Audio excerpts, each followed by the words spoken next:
Hello, my name is Daniela Gutierrez Arroyo, and this is my critical reflection for AICE Media Studies. So, I wanted to create a fashion magazine with the purpose of following genre conventions successfully. My target audience were younger audiences, especially women that would look up for a refreshing take in fashion. So, question 1, part 8: how does your media product use or challenges conventions? So, for my cover, I decided to use reference from all over the world to have a more inclusive and broad approach. My main reference was this Mary Claire Australia issue from 2025. For my main image, I feature a high quality shot that would have direct contact with the audience, visual contact, to create a connection and make it more likely to sell.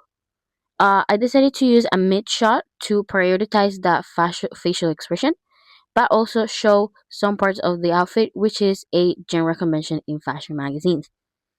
For my masthead, I decided to make it the largest font to follow typical hierarchy, and I also decided to use a serif font to have this more luxury, high-end feeling, and decided to use a color hot pink to make it really stand out of the page.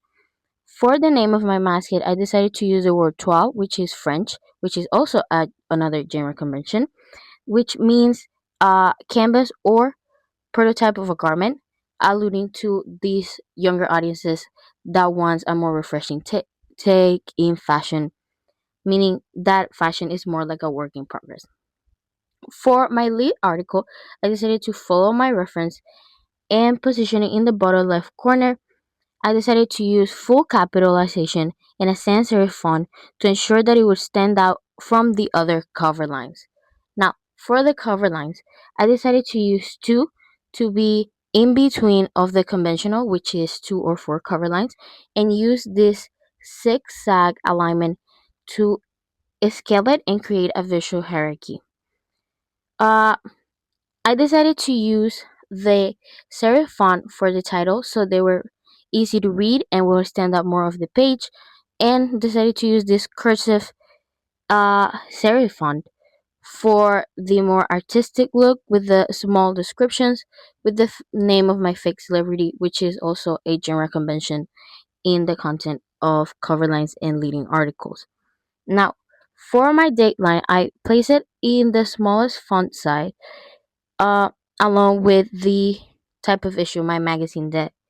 This is typically seen in other fashion magazines as it's necessary for the audience to know which issue are they buying and what is the date of this magazine. I decided also to include a barcode to let my audience know that this is a physical product and is intended to be sold. Now, overall for colors, I decided to use the hot pink to contrast against the tan background and the green brush for a more uniform look that would tie with the masthead and the leading article, but it will still stand out from my cover. Now, for my table of content, I also decided to use reference from different places in the world.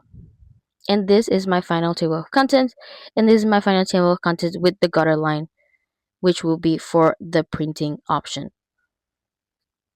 Now, for the design and the structure, as you can see, I decided to use a two-page spread, just like my Hello Fashion magazine reference and my Elle UK reference. For the headline, I decided to do just as my reference did, following the conventions with the serif font and in a more cursive way. I also decided to include the cover look section, which is also a fashion genre convention, and decided to use the structure that Vogue uses with the name of the look.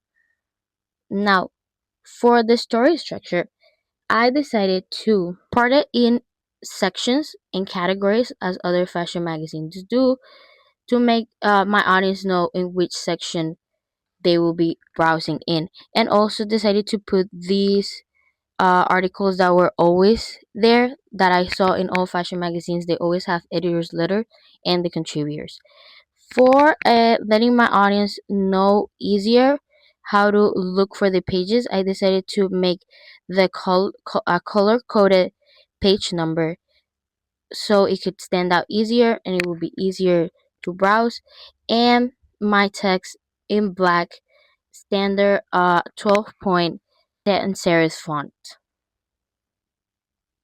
For my images, I decided to just replicate what I saw in my Hello Fashion magazine reference with the same type of poses and also the same number pages. Where are they located? Like this one, I decided to use this specific example. And I also decided to use this alignment kind of an inverted triangle, as you can see. And I decided to use this type of sandwich method in which we'll create a color balance with the darker outfits in the corners and the colorful outfit in the middle.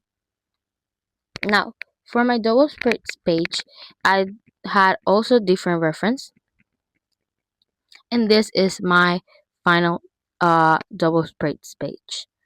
Now, for the headline and the subheading, I decided to make it look like one of my reference with the bold text and all capitalization to have the highest hierarchy in my page with the structural elements of the book. As you can see, Anne Hathaway is known for her blank and Rose Valentine is known for her blank, following the same genre conventions.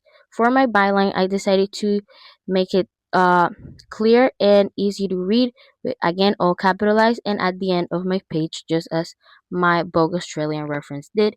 Captions, I also follow my Vogue example with the name of the look and what is the celebrity wearing in this case.